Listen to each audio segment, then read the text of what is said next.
नमस्कार. श्री स्वामी समर्थ. गावाकडचं जीवन आणि रेसिपी या यूट्यूब चॅनलमध्ये तुम्हा सर्वांचं अगदी मनापासून स्वागत. आणि आज ना माझ्या लई दिवसातून पिऊस ती चहा चपाती खात्यात ना, निवांत असं, शाळेचं टेन्शन नाही, काय नाही. आणि इकडे माझ्या चपात्या चालल्या, गरम गरम चपाती. रोज माझा लवकर स्वयंपाक व्हायचा. कांद्याची काढणी झाली होती. आज फायनली 8 वाजता सकाळ उठायचा, स्वयंपाक करायचा आणि त्यासुद्धा 7 ते 12 शाळेत जात होता. त्यामुळे माझा निवांत चहा नाश्ता अजिबात नव्हता. तर आज माझी सुगरण भाजली बाई, भाजली फुटली ती चपाती भाजली पण आणि लईच लाटायला पण माझ्या आता बहिणी बघा. तेवढी मोठी चपाती लाटता येईन का? चपात्या झाल्या आणि मग म्हणलं आता छान अशी ना हिरव्या मिरचीचा रगडा बनवून घ्यावा, ठेचा, म्हणून माझे शेंगदाणा भाजून घेतलं मी. आणि मी ते शेंगदाणा भाजलं ते ताटलीमध्ये काढून घेते. चपात्या झाल्यावरती लगेच मग त्या तव्यावरती मी बनवून घेत आहे.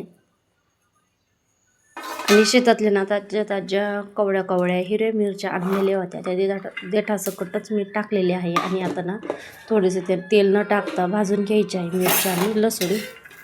इथे तेल न टाकतात थोडंसं भाजून घेते. लसूण ना नवा आहे आणि वल्ला आहे, त्यामुळे ना तो असं दिसत आहे, त्याचं टरपाला काय अजिबात निघालेलं नाही आहे. तर मिरच्या मी भाजून घेते आणि जोपर्यंत मिरच्या भाजतात तोपर्यंत मी शेंगदाणे कुटून घेते. मिक्सरला बारीक जर केलं ना, जास्त बारीक होतं, तर थोडंसं आबडधोबड मी खलबत्त्यामध्ये ठेचून घेणार आहे. आणि नंतर मिरच्या भाजून झाल्यात थोडंसं तेल टाकलं आणि मीठ आणि पुन्हा एकदा भाजून त्यावरती ना झाकण ठेवून थोडासा पाण्याचा शितोडा दिला होता. ते काय शॉट झालंच नाही. त्यानंतर मग तांब्याने मस्त असं ते रगडून घेतलं बघा. असं छान असा खरडा बनवून तयार झालेला आहे.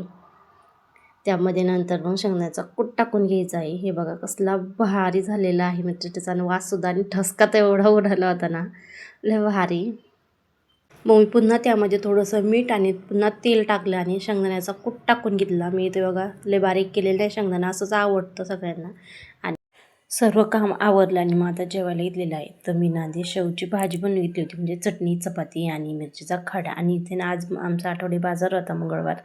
तर पिऊ म्हणत मी येऊ का, तर माझ्या पाठीमागे लागली होती. आणि मग चिकन्स आणली होती ती भाजायला, पण चुलच येजून गेली. आणि आज काय पिऊला यांना सुट्टी होती, त्यामुळे ना मग माझ्या पाठीमागे लागल्या होत्या. तर आम्ही सगळेजण चाललेलो होतो आता आठवडे बाजारमध्ये. आणि त्यांचा आनंद ना काही गगनात मावत नव्हता. कशा हसत आहे बघायला. माग फक्त मला कुरकुरा घ्यायचे, कपडे घ्यायचे, माग एकदा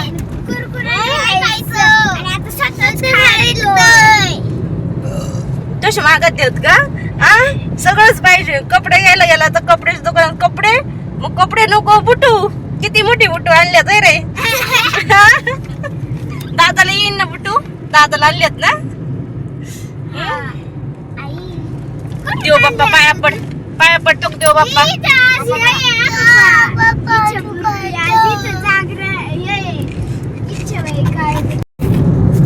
पावळा आहे का मोठा यंदा?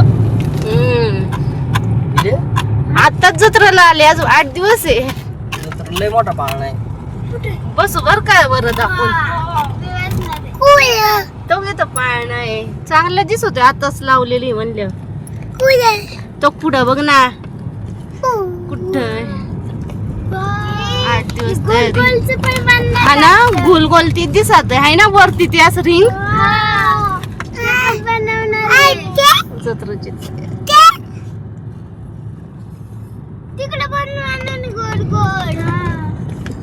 भाजीपाला घेऊन झाला होता आणि एवढं ऊन लागत होतं. रोज कांदा काटायला ऊन लागत नव्हतं, पण आज भाजीपाला घ्यायला 10 मिनिटं एवढं ऊन लागलं ना, असं नुसतं गरम झालेलं होतं, नको झालेलं होतं. थोडीशी 5 मिनिटं थांबलेलं होतं आम्ही. गाडी घेतलीच का? घेतलीच का? बघ ना, तुला सटकावलं नाही काय चांगलं? कसा रडत होता? कसा रडतो? आणि वरद ना एवढा हट्टी झालेला आहे ना, त्याला एखादी गोष्ट जर पाहिजे नसेल ना, तो एवढा हट्ट करतो ना, ती घेऊनच द्यावं लागत असते. एवढा तो रडत असतो. कालसुद्धा ना एक दिवस रडत होता ना, आम्हाला कपडेच घ्यायचे म्हणून कपड्याच्या दुकानात गेला, कपडे घेतले आणि नंतर मग बुट्टं होती ना, ती मला बुट्टंच घ्यायची, कपडे टाकून दिली, मग बुट्टंच घेऊन आला. मग आता घरी आलेलो आहे. घरी आल्या पहिलं दळण केलं, कारण की 4-8 दिवस झाला आम्ही कांद्याची काढणी चालू होती, त्यामुळे गव्हाचं ज्वारीचं कसलंच पीठ शिल्लक राहिलं नव्हतं. म्हणलं पहिलं दळण करून घेतलं मी बाजारातून आणि भरून ठेवलं. बाजारातून आल्यावर पहिलं दळण करून घेतलं. म्हणलं आता भाज्या निवडून घ्या. आज शेतातून घरीच्याच काहीच काम नाही. पास्ता आणलाय. नाही आज पूर्ण स्वयंपाक केलेला आहे. पास्ता एक दिवस, टमाटी आणि इथं मी ना हे घेतलं होतं वांगी घेतली होती. त्या मावशीने वांगी काही तशीच अशी भारताला दिली फुकाट. तशीच अर्धा किलो मी घेतली होती. म्हणली नंतर काही घरी गेलं फेकून द्यायची, धर तुला 2-4 घेऊन जा. तिने दिली. आता या दोघींना म्हणलं आवडत आहे. हिला गवारच्या शेंगा आवडतं, मिरच्यासाठी गवारच्या शेंगा म्हणलं आता निवडून ठेवा आणि मग नंतर बाकीची काम मोकळं होतं. भेंडी पण चला भाजीपाला मग शेंगदाणे करायचे. हा माहिती 1 रुपया माझं मध्ये घालती कप हे दिवसभर धिंगाणा घालती ना, अजिबात त्या दिवाणवरती नाचतीन, अजिबात नेटकं ठेवणार नाही.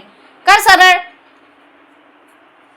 आणि हे उचल भाजीपाल्याचं आणि नेऊन ठेव. सगळा भाजीपाला भरलाय. मग आता गव्हाच्या शेंगा निवडून ठेवल्या ना, मग झालं काम. वरून जाऊन ये ना शेंगा घेऊन ये. तू तेवढं गमेला तर अर्धे आण, तुला येईन तेवढे. हा नीट ने खाली उतरव, नीट ने ये तेवढ्या. मग आपण शेंगदाणं करू. शेंगा निवडू लाग चल. माझी सगळी कामं आवरली आणि बाजारातून ना कलिंगड आणलं होतं, ते फ्रीजमध्ये ठेवलं होतं, थंड झालं होतं. आता आम्ही ते खायला घेतलेलं आहे. चला मग तुम्हाला कसा वाटला व्हिडिओ नक्की कमेंट करून सांगा. भेटूया आता नेक्स्ट व्हिडिओमध्ये. श्री स्वामी समर्थ सगळ्यांना.